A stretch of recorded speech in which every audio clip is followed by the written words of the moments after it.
Good morning, students. So we'll continue with the chapter, and today we are doing chain stores. Okay.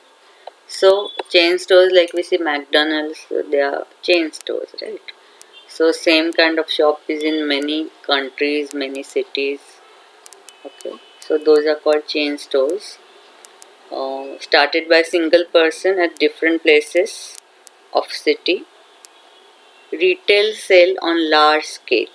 So they directly sell to the consumer, so it is called retail scale. So they give in small quantities, they sell on small quantities on large scale, but overall their sale is very large.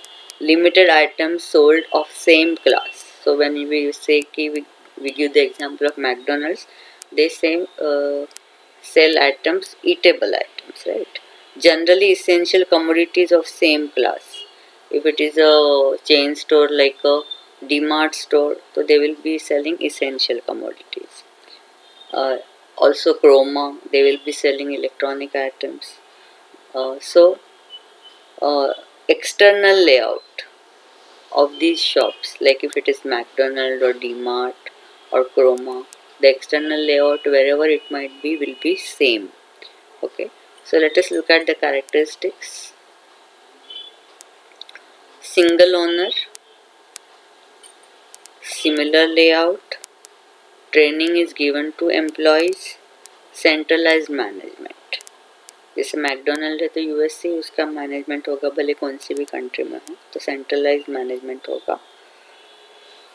Common identification, जैसे layout, लोगो, uniform, है ना. अगर big बाजार का लोगो देखो तो वो same ही रहेगा हर जगह पे. तो ओनर एक होगा, लेआउट जो दुकानों का सेम होगा, ट्रेनिंग दी जाएगी एम्प्लॉयज़ को कैसे बिहेव करना है, और एक सेंट्रलाइज्ड मैनेजमेंट होगा एक तरह से, क्योंकि एक ही टाइप का पूरा काम चलेगा वहाँ पे. और लेआउट, लोगो और इवन एम्प्लॉयज़ होंगे तो उनका यूनिफॉर्म वो भी सेम होगा. So that is about chain stores. ठीक है. Now we want to look at mail order.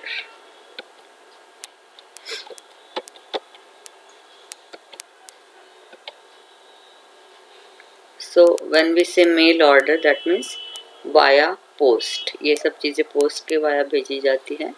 So manufacturer sends the, पहले क्या बोलता है कि सिलेक्शन के लिए he will send the catalog through post.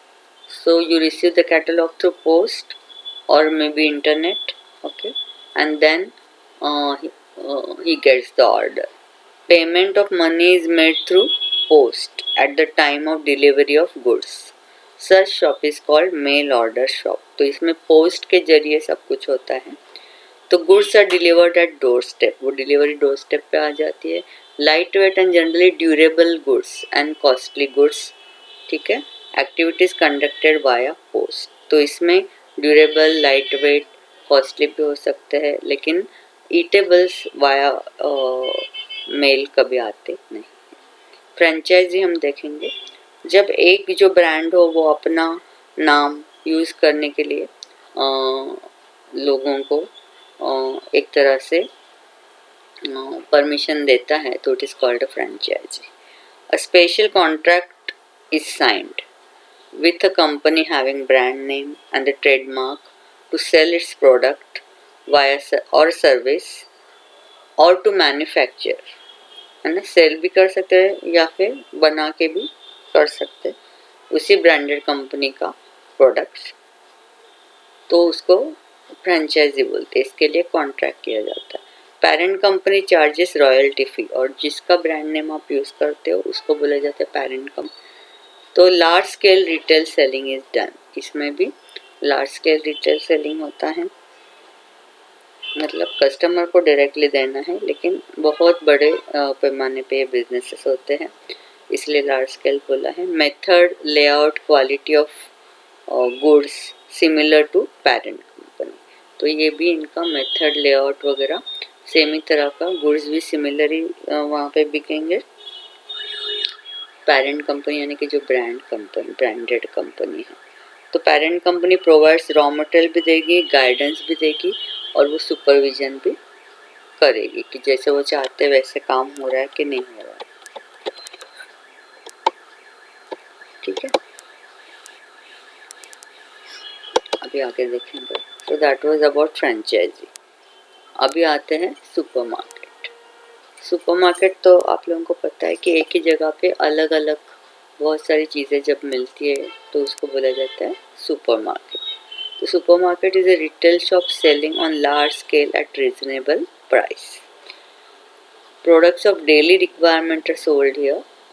Located in city और टाउन सब जगह पे ये होता है. बड़े साइज में होते हैं big size shops and wholesale purchase from producers. तो ये लार्ज स्केल पे होल स्केल पे परचेस करते हैं प्रोड्यूसर से, और वो सुपरमार्केट में जैसे बिग बाज़ार वगैरह होता है तो सुपरमार्केट में वैसे उसको सुपरमार्केट ही बोला जाता है. तो डेली रिक्वायरमेंट की सभी चीज़ें यहाँ पे मिल जाती है और बहुत सारी चीज़ें वहाँ पे होती है. वो एक साथ बहुत सारा खरीदते हैं, इसलिए होलसेल परचेस वो करते हैं. कौन से सुपरमार्केट करते हैं और फिर रिटेल पे वो कंज्यूमर्स को थोड़े थोड़े क्वांटिटी में जितनी भी चाहिए वो बेचते हैं. So those are supermarket, mainly they are very big. फिर आता है लास्टली शॉपिंग मॉल. मॉल बोलेंगे तो आप अहमदाबाद वन मॉल अगर देखोगे तो उसमें कैसा होता है कि many small shops are inside that one mall. So it is developed due to change in departmental stores in modern times. ये modern times में shopping malls होते हैं. तो construction of shopping mall ऐसा होता है, it's very large, बहुत huge होता है. Okay, so larger than supermarket. एक shopping mall के अंदर कोई supermarket हो सकता है, इतना जो मॉल होता है वो बड़ा होता है. जैसे मॉल के अंदर बिग बाजार जैसा सुपरमार्केट हो सकता है. तो इन मेनी अंदर उसके क्या होते हैं, many small and big shops are there under the ownership of a single person or more then one person. तो ये पार्टनरशिप में हो सकता है मॉल, या कोई एक अकेला ओनर भी हो सकता है. इवन मॉल में थिएटर भी हो सकता है.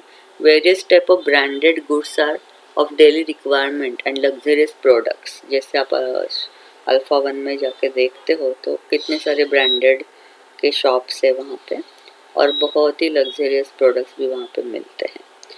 तो they are available to the customers together at the same place.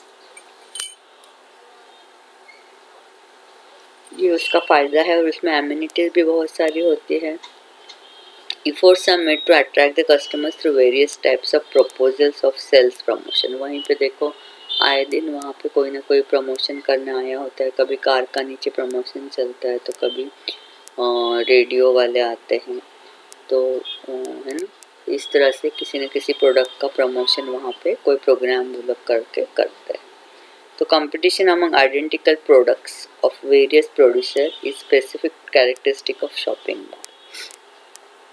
तो वहाँ पे जो भी आइडेंटिकल प्रोडक्ट्स होंगे ऑफ अलग अलग प्रोड्यूसर, जैसे गारमेंट के कई सारे शॉप होंगे तो कितने सारे ब्रांड्स होती हैं, तो वो वहाँ पे कंपटीशन सी लगी रहती है.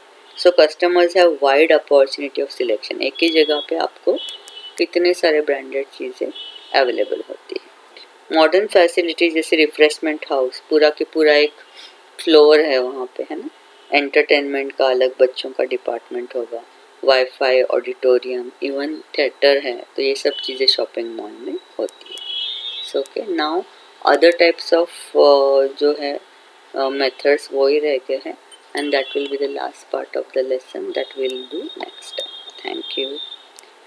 But today because I'm uploading one video for both the subjects, so I'm going to do English now. So you can see it in the English period. So we're going to do in English.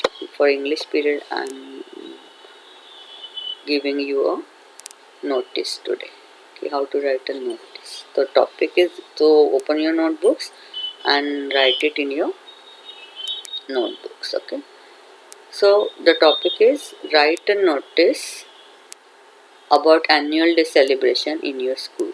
सबसे पहले you need to give a date, then write the name of the school, SS Divine School, then annual day celebration.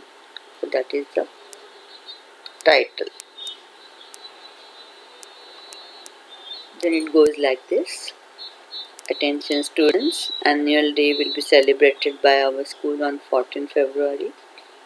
All students are hereby informed to register their names with their respective class teachers to participate in dance drama and yoga formations, है ना. अपने school में yoga formations भी होते हैं. तो ये कैसे लिखना है, annual day will be celebrated, was celebrated नहीं, अभी होने वाला है, तो विल बी सेलिब्रेटेड. और इस चीज़ों में पार्टिसिपेट करने के लिए क्या करना चाहिए बच्चों को, ये the all students are hereby informed to register their names with their respective class teachers to participate in dance, drama and yoga formations. Final selection will be done on 2nd February. So hurry up, maximum participation is expected by order principal. ठीक है. And then you make a box. तो box बनाना notice में बहुत important है. Okay. So now please write it in your notebook. And now we are going to stop here.